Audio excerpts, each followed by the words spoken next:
स्वागत है आप सभी लोगों का मेरे चैनल कैमरा ट्यूसडे में।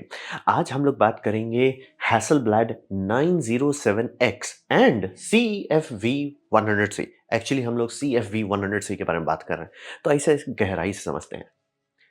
तो ये है क्या? ये है ओल्ड स्कूल टाइप कैमरा, यानी कि जिस टाइम फ़िल्म के कैमरा बनते थे, यानी कि जिस टाइम इस तरह का कैमराज़ का पूरा इकोसिस्टम था, तो उस टाइम में हिसाब ये रहता था कि चूँकि फ़िल्म अगर आपको आईएसओ बदलना है, तो आपको पूरा फ़िल्म रोल बदलना पड़ेगा और आप फ़िल्म रोल एक बार खोल चुके हैं, तो ऐसा नहीं कर सकते थे कि ठीक है सर, इसको हम रोल बैक कर लेते हैं, उसके बाद हटाते हैं, फिर से रोल कर, वो नहीं कर सकते आप। तो हैसलब्लैड का लॉजिक ये था कि कैमरा आपका फ़िल्म वाला ही रहेगा, एसएलआर। अ, आराम से है, कोई दिक्कत नहीं है। बस पीछे का जो सिस्टम है वहाँ पे एक मेटल शटर डाल दीजिए, फ़िल्म रोल बदल दीजिए। और लोग ऐसे 3-4 तरह, जैसे मान लीजिए आपका एक हो सकता था 100 आईएसओ का, एक हो सकता था 400 का, एक हो सकता था ब्लैक एंड व्हाइट, एक हो सकता था कलर पॉजिटिव। तो वैसे करके ये कैमरा बैग्स वाला इकोसिस्टम चलता था। ये मतलब समझिए 1940 से मतलब अभी भी काफ़ी जगह यूज़ हो रहा है। तो ये उस टाइप का इकोसिस्टम है। तो फ़िल्म पीछे लगता था और उसके आगे आपको कोई माउंट चाहिए जहाँ पे आप लेंस लगा सकें। तो उसी को लेंस माउंट जो है वो है 907X। तो आप ये सुनेंगे ये 2 नंबर क्यों है? तो 907X है लेंस माउंट जिसके ऊपर आप लेंस लगाते हो, और CFB 100C जो है ये डिजिटल बैक है। एक्चुअल कैमरा यानी जहाँ पे इलेक्ट्रॉनिक्स है, मेमोरी है, बैटरी है, मतलब पूरा कैमरा जो है सिवाय लेंस को छोड़ के वो ये है CFV 100C, ये डिजिटल बैक है। अब रहा बात की मीडियम फॉर्मेट, थोड़ा हुलुलुलु डिपार्टमेंट होता है। जैसे कि मैं अगर आपको बोलता हूँ फुल फ्रेम फिक्स्ड है, फुल फ्रेम मतलब फिक्स्ड, काम खत्म। मीडियम फॉर्मेट में ऐसा कुछ नहीं। मीडियम फॉर्मेट का सीधा मतलब होता है कि फुल फ्रेम से ऊपर और लार्ज फॉर्मेट से नीचे। लार्ज फॉर्मेट क्या है? 1 फुट बाय 1 फुट। तो समझ लीजिए बीच में इसका अलग अलग होता है। आपको मीडियम फॉर्मेट फूजी बोलेगा, उसका थोड़ा छोटा होगा। आपको मीडियम फॉर्मेट ये बोलेगा, इसका थोड़ा बड़ा होगा। आपको मीडियम फॉर्मेट फेज 1 बोलेगा, वो ये दोनों से बड़ा होगा। तो ये समझना बहुत ज़रूरी है, इसीलिए आपको थोड़ा ध्यान देना पड़ता है। तो इसका है 43.8 मल्टीप्लाइड बाय 32.9 मिलीमीटर, 100 मेगापिक्सल का सेंसर है। तो इसको समझें कैसे? इसको आप ऐसे समझिए कि इसका सरफेस एरिया, कितने एरिया पे लाइट प्रोजेक्ट हो रहा है, वो 1441 स्क्वायर मिलीमीटर का एरिया है, versus full frame 864 square millimetre का एरिया है।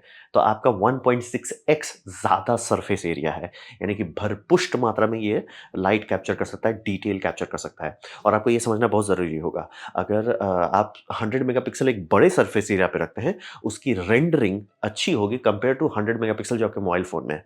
क्योंकि वो लॉ ऑफ फिज़िक्स है कि अगर आप किसी चीज़ को बहुत छोटे एपर्चर से गुजारते हैं, वहाँ मतलब इंटरमिंगलिंग हो, मतलब लाइट अच्छे से बिहेव नहीं करता। वहीं बड़े लेंस में करते हैं, वो ज़्यादा अच्छा रिज़ल्ट देगा।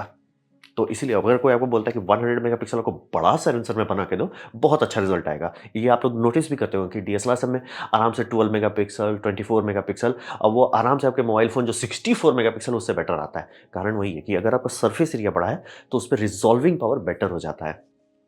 तो इसीलिए ये मीडियम फॉर्मेट है। तो ऐसा नहीं होता कि मीडियम फॉर्मेट में जो लेंस लगते हैं वो best of the latest and greatest है, वैसा नहीं है। उसका फ़ायदा है फिज़िक्स का कि सर हम बड़ा है। तो सरफेस एरिया बड़ा होना बड़ा आउटपुट देता है। मतलब आप तुरंत बता लोगे पिक्चर देख के, पिक्चर में थोड़ा फ़ील है, पिक्चर में थोड़ा मतलब समझे टोनैलिटी है। और ये समझिए मॉडर्न मीडियम फॉर्मेट कैमरा है, क्योंकि मीडियम फॉर्मेट अभी तक रोल्स पे चल रहे हैं, नेगेटिव पे चल रहे हैं। अभी भी लोग ये खरीद के फ़ोटो खींच के उसको बेच के पैसा कमा रहे हैं। ये है, मैंने भी किया है एक बार। मतलब मैंने पैसा नहीं कमाया, बस मैंने यूज़ किया था। तो ये समझिए अभी भी हाई एंड मॉडल फ़ोटोग्राफ़ी में अभी भी मतलब प्लेबॉय में ये इनका बहुत टाइम तक वो सिर्फ़ नेगेटिव से यूज़ कर रहे थे, और ये बात करें 2009 तक का मुझे पता था। और बहुत टाइम तक वो यूज़ कर, मेबी अभी भी कर रहे हो कुछ-कुछ सेलेक्ट शूट्स के लिए। तो बहुत जगह पे है जहाँ पे आप यही यूज़ कर रहे हैं। तो उस कैमरा के लिए मतलब कि आपका कैमरा बॉडी, लेंस, उसके पीछे जो फ़िल्म बैक है, फ़िल्म बैक हटा के डिजिटल नेगेटिव, ये मतलब डिजिटल बैक लगाने का सिस्टम बहुत पहले से चल रहा है, जब से डिजिटल कैमरा आया है। तो शुरू-शुरू में बहुत कम मेगापिक्सल का था, यानी 50 मेगापिक्सल आता था। तो ये उसी का अपडेट है कि 50 मेगापिक्सल वाला हैसलब्लैड का वर्ज़न हटाइए, 100 मेगापिक्सल का लेटेस्ट एंड ग्रेटेस्ट डालिए। तो लेटेस्ट एंड ग्रेटेस्ट इसके लिए क्या मतलब होता है? इसके लिए लेटेस्ट ये मतलब ये जो कैमरा बैक है, लेटेस्ट एंड ग्रेटेस्ट का मतलब होता है, अब आपको ऑटो फ़ोकस मिलेगा और ऑटो एक्सपोज़र मिलेगा। पुराने वाले में ये सब नहीं होता था। भले उसका दाम बहुत ज़्यादा होता था, लेकिन होता ही नहीं था ये सब। वही देखिए, ये है आपका लेंस फ्रेम, और वो हो गया CFV 100C, वो हो गया आपका मेन डिजिटल बॉडी, जिसमें आपका ये एलसीडी है, टच स्क्रीन है, सारा चीज़ उसमें है। तो यही हम लोग बात कर रहे हैं। तो इसका स्पेसिफिकेशंस क्या है? इसका स्पेसिफिकेशंस है वही 100 मेगापिक्सल, बैक साइड इल्यूमिनेटेड, यानी कि सेंसर थोड़ा लेटेस्ट टेक्नोलॉजी का है। और इसको अगर आप पिक्सल में कन्वर्ट करना चाहेंगे, यानी कि आपको जो फाइल मिल रहा है उसमें कितना रेजोल्यूशन है, वो 11,656 मल्टीप्लाइड बाय 8,742 बड़ा इमेज आएगा। और इसका अगर रॉ फाइल लेते हैं तो 16 बिट का रॉ फाइल आता है .3FR फॉर्मेट में। वो आपका 210 मेगाबाइट्स का एक रॉ फाइल आएगा, मतलब भरपुष्ट रॉ फाइल आने वाला है आपके पास। और इसका अगर आप जेपेग लेते हैं तो जेपेग आपको 40 मेगाबाइट्स का एक जेपेग आएगा। और अगर हिफ लेते हैं, चूंकि हिफ का कंप्रेशन एल्गोरिथम बेटर है, वो 20 मेगाबाइट्स में आपको दे देगा, लेकिन वो हिफ आपको 10 बिट्स देगा। वो ज़्यादा बेटर इंप्रूव्ड टेक्नोलॉजी है, तो काफ़ी अच्छे से काम करता है। और इसमें कंपनी ने एक थोड़ा यूनिक काम किया है कि इनबिल्ट एसएसडी देती है, यानी कि कैमरा के अंदर ये एसएसडी दिया है। ये उनके तरफ से फोटो है। हम थोड़ा चौंक गए कि मतलब जनरली लोग हुला लाला दिखाने का कोशिश करते हैं, सीधा सारा एसएसडी लगा हुआ है अंदर, आप टेंशन मत लो। 1 टेराबाइट का एसएसडी लगा हुआ है। उससे फायदा होता है कि जैसे मान लीजिए आप ये कैमरा खरीदे, आप हुला लाला नहीं खरीदना चाहते, कार्ड नहीं खरीदना चाहते, कार्ड रीडर का जुगाड़ नहीं करना चाहते, तो ये डायरेक्टली आपका प्रॉब्लम सॉल्व कर देगा। और अच्छा एसएसडी है, मतलब स्पेक शीट दिया हुआ है, अच्छा एसएसडी है। और फिर भी मान लीजिए आपका नहीं सर, मेरे को कार्ड वाला इकोसिस्टम, आपने जितने बाकी सब में शूटिंग किया कार्ड पे है, तो कार्ड पे ही रहना चाहोगे, कार्ड भी दिया हुआ है, बस डुअल कार्ड नहीं है। आप ऐसा जरूर कर सकते हैं कि एक कार्ड में राइट करें, एक आपका एसएसडी में रीड करें, तो in case of failure of card या in case of SSD failure, आपके पास एक ठो बचा रहेगा। तो ये थोड़ा यूनिक अप्रोच है और मुझे ये अच्छा लगा। ऐसा नहीं कि सिर्फ एसएसडी है तो बस उसी पे भरोसे रहिए, ये आप कभी नहीं करना चाहोगे। तो ये थोड़ा यूनिक अप्रोच है। और यूएसबी सी के भरोसे ही आपको सारा चीज़ करना है। मतलब एक साइड में इसके, दूसरे साइड में यूएसबी सी पोर्ट है। ये जो छोटा सा आप देख रहे हैं बॉक्स, यूएसबी सी पोर्ट है। प्रॉब्लम है कि वो रिसेस्ड पोर्ट है, तो उसके लिए उनका खास चार्जर केबल ही जाएगा। बाकी केबल आपको बहुत पतला चाहिए, जिसका केसिंग पतला हो ताकि वो घुस सके, नहीं बाकी सब नहीं घुसेगा। तो वो 10 जीबीपीएस वाला है, यानी कि बेसिक यूएसबी 3 होता है 5 जीबीपीएस वाला, उससे एक स्टेप ऊपर होता है 10 जीबीपीएस वाला। तो ये 10 जीबीपीएस सपोर्ट करता है, आपको अच्छा से आप data input and output transfer कर सकते हैं। और 30 वाट का स्पीड चार्जिंग भी सपोर्ट करता है। तो यानी कि बैटरी जो इसमें है, बैटरी आप कैमरा के अंदर ही चार्ज कर सकते हैं 2 घंटे में। तो ये, और रिकॉर्डिंग, वीडियो रिकॉर्डिंग है ही नहीं। मैं क्लिक करता हूँ, ये एकदम सही में इसका रिप्लेसमेंट बनाया जा रहा है। तो कुछ नहीं है, कोई हुला लाला नहीं, कोई बस्ट बस्ट है कहने को, लेकिन वो 3 फ्रेम पर सेकंड है। तो अब by the way, film cameras आते थे जो उतना, उससे ज़्यादा स्पीड पे बस्ट चलता था। तो ये समझिए, वीडियो रिकॉर्डिंग एकदम है ही नहीं। ये एक स्टिल्स कैमरा है, बस एक स्टिल्स कैमरा है, उससे ना ऊपर है ना नीचे है। ये स्टिल्स कैमरा है, one of the best stills camera in terms of colour reproduction. क्योंकि हैसलब्लैड के पास ये फायदा है कि उनका नाम काफ़ी है, तो वो ज़्यादा हुला लाला नहीं करते हैं। मतलब फोटो है, फोटो आपको ज्यों का त्यों देते हैं। उसका फायदा क्या है? उसका फायदा कि आप ट्यून करोगे, जब वो फोटो आता है, मान लीजिए आप कोई नेचुरल कलर देख रहे हैं, आप इसमें खींचेंगे वो नेचुरल कलर आ जाएगा। यही काम आप सोनी, नाइकॉन, कैनन में करेंगे, वो सब में कैनन का कलर साइन आ जाएगा, नाइकॉन का कलर साइन आ जाएगा, सोनी का कलर साइन आ जाएगा। यहाँ पे ये लोग पूरा मेहनत करते हैं कि साइंटिफिकली आपको इसका कलर सिग्नेचर मिले, नेचुरल कलर सिग्नेचर मिले, यानी कि वो छेड़े नहीं। अब बोलेंगे उससे नॉइज़ आएगा इमेज में, हाँ आएगा, ये आपको दे रहे हैं noise, take it and go. तो रहा बात कि इनके कस्टमर को क्यों प्रॉब्लम नहीं है नॉइज़ से, वो नेगेटिव से है। आप लोग अगर कभी नेगेटिव में शूट किए होगे तो पता रहेगा, नेगेटिव में बहुत नॉइज़ होता है। तो अगर उससे, उसके पीछे लोग ऑर्गेज़म ले रहे हैं, उसके पीछे सब लोग भाग रहे हैं, तो आपको डिजिटल से नॉइज़ हटाने की ज़रूरत नहीं है, उससे एक्चुअली थोड़ा प्लास्टिक ही लगने लगता है। तो ये इनका जो कलर गैमेट है, उसी के लिए लोग पैसा खर्च कर रहे हैं कि सर हमको आप ये बड़ा सेंसर दो, ये हम लगाएंगे बढ़िया से, और हमको बम बम मात्रा में ट्रू कलर फीलिंग मिलेगा, जिसमें कि मतलब समझ, इन्हांसमेंट्स नहीं किया गया, जिसमें नॉइज रिडक्शन नहीं किया गया, मतलब शुद्ध सेंसर का आउटपुट मिल जाएगा हमको। तो ये उसका स्पेक्स है।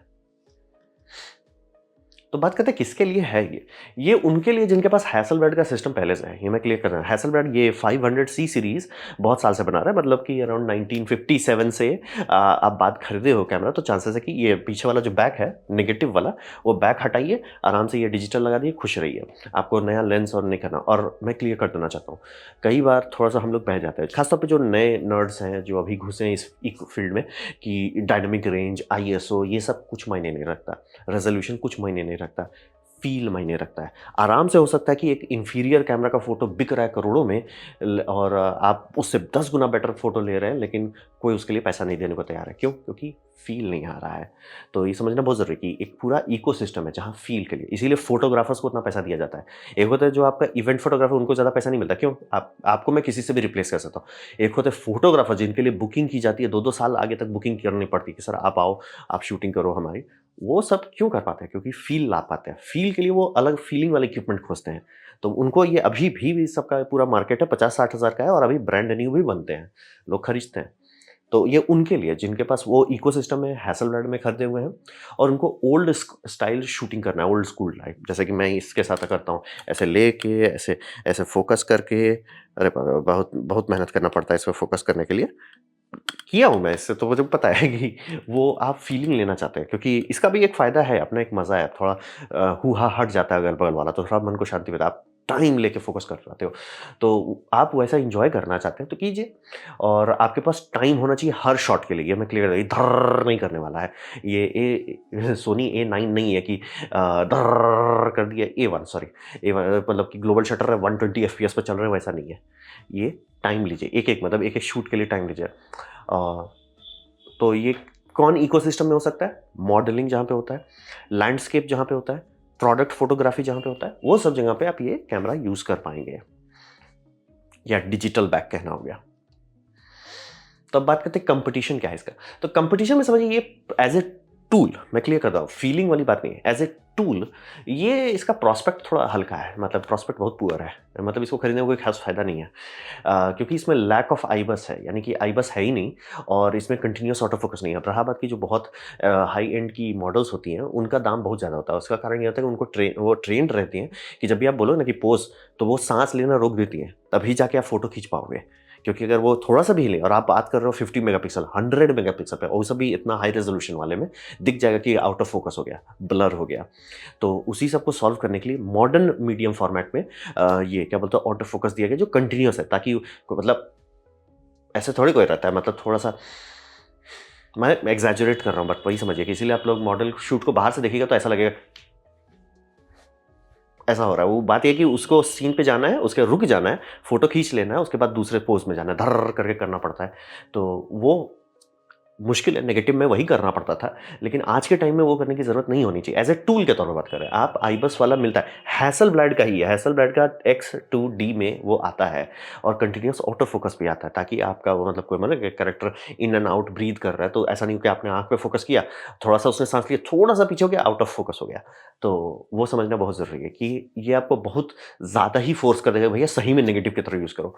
तो एक थोड़ा दिक्कत आता है, तो हैसलब्लैड में ही बेटर ऑप्शन है एज़ अ टूल, मैं क्लियर कर एज़ अ टूल आप हैसलब्लैड X2D 100C लीजिए, सेम मेगापिक्सल है, सेम है, वो ज़्यादा यूज़फुल आएगा। कम बजट में निपटाना चाहते हैं, तो फूजी फ़िल्म GFX 100 ले लीजिए, 2 मार्क 2 इसका निकाला गया है। ये ज़्यादा कैपेबल है, इसमें तो वीडियो भी दे दिया गया है और अगर आपको बहुत ज़्यादा शुद्ध करना है, तो शांति से नेगेटिव कीजिए ना, काहे आधा-अधूरा कर रहे हैं कि मतलब ये एकदम नेगेटिव जैसा फ़ील दे रहा है। सर, नेगेटिव अभी भी मिलता है, मैं खींचा हूँ, आप भी कर सकते हो। बोल रहे हो ना, ये तो ज़्यादा महँगा भी नहीं है, 8-9 हज़ार का मिला था मुझे रॉलिकॉट का। ऐसा अभी भी मिलता है मार्केट में खूब सारा। तो आप ये लोग कर सकते हो कि नेगेटिव लगा सकते हो। तो वही ये थोड़ा-सा मतलब एज़ अ टूल मैं क्लियर कर रहा हूँ, एज़ अ टूल उतना बम-बम नहीं है। एज़ अ टूल आपको ये दोनों ज़्यादा बेटर रहेगा। मतलब हैसलब्लैड का ही एक ऑप्शन है और आपका उसका क्या बोलते हैं फूजीफिल्म दोनों का आपको मीडियम फॉर्मेट में ज़्यादा यूज़फुल ऑप्शन मिलेगा। ये उनके लिए जिनके पास ऑलरेडी सिस्टम है, उनको है कि सर मेरे को ये लेंस का फ़ील पसंद आ रहा है, मैं डिजिटल बैक्स चाहता हूँ अपग्रेड करना, बस उनके लिए है। या वो कुछ लोग का है कि अमीर लोग हैं, बहुत है अमीर लोग हैं, कि इसका दाम मैं जानबूझ के नहीं बता रहा हूँ। आप खुद गूगल कीजिए, खुद हार्ट अटैक लीजिए। तो कॉम्पिटिशन के कॉन्टेक्स्ट में मैंने आपको रख दिया कि इसके पीछे काफ़ी लोग ऑर्गेनाइज़ हैं, लेकिन वो समझना बहुत ज़रूरी है। बहुत नीश केस में उसका मज़ा आएगा। ऐसे रेंट आप कर लो, कुछ दिन यूज़ कर लो, वो अलग बात है। लेकिन एज़ ए टूल, टूल के मामले में थोड़ा हल्का है। तो ये था मेरा प्रेजेंटेशन हैसलब्लैड का हुल्लुलु के बारे में। उम्मीद करता हूँ आपको अच्छा लगा, कुछ सीखने मिला, कुछ समझ में आया। अगर ऐसा है, लाइक कर दें, दोस्तों से शेयर कर दें, उससे मेरा काफ़ी भला होगा। नहीं अच्छा लगा, नहीं पसंद आया, कोई बात नहीं, आप डिसलाइक दबा सकते हैं। मैं कहूँगा डिसलाइक 2 बार दबाएँ, उससे मुझे पता चलेगा कितना नापसंद हुआ है। मैं आपसे कहूँगा कमेंट लिखें, मैं हर कमेंट को पढ़ने की कोशिश करता हूँ। आपसे कहूँगा सब्सक्राइब कीजिए, बेल दबाइए अगर आप फ्री हों तो।